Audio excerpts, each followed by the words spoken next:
સૌથી લાંબા સમય સુધી સરકાર ચલાવનાર નેતા બન્યા પીએમ નરેન્દ્ર મોદી। પીએમ મોદીને વિધાનસભા ગૃહમાં અભિનંદન આપવામાં આવ્યા છે। વિધાનસભા ઉપાધ્યક્ષ પૂર્ણેશ મોદીએ તેમને અભિનંદન આપ્યા।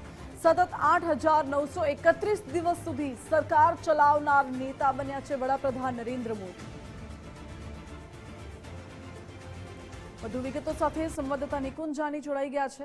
નિકુંજ, પીએમ મોદીએ તમામ રેકોર્ડ્સ તોડ્યા છે અને વિધાનસભામાં પણ તેમને અભિનંદન આપવામાં આવ્યા।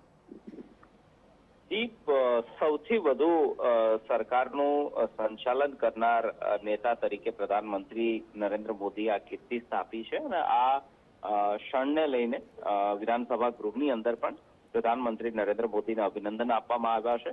વિધાનસભા ગૃહની અંદર વિધાનસભાના ઉપાધ્યક્ષ પૂર્ણેશ મોદી દ્વારા પ્રધાનમંત્રીને અભિનંદન અપાયા છે। સતત 8,931 દિવસ સુધી સરકાર ચલાવનાર નેતા પ્રધાનમંત્રી નરેન્દ્ર મોદી બન્યા છે। ગુજરાતના મુખ્યમંત્રીથી લઈને દેશના પ્રધાનમંત્રી સુધીનો તેમનો આ કાર્યકાળ જે છે તે જોવામાં આવી રહ્યો છે અને તેને લઈને વિધાનસભા ગૃહમાં પણ આજે ગૃહવતી પ્રધાનમંત્રી નરેન્દ્ર મોદીને અભિનંદન અપાયા છે। જી નિકુંજ, આભાર આપનો।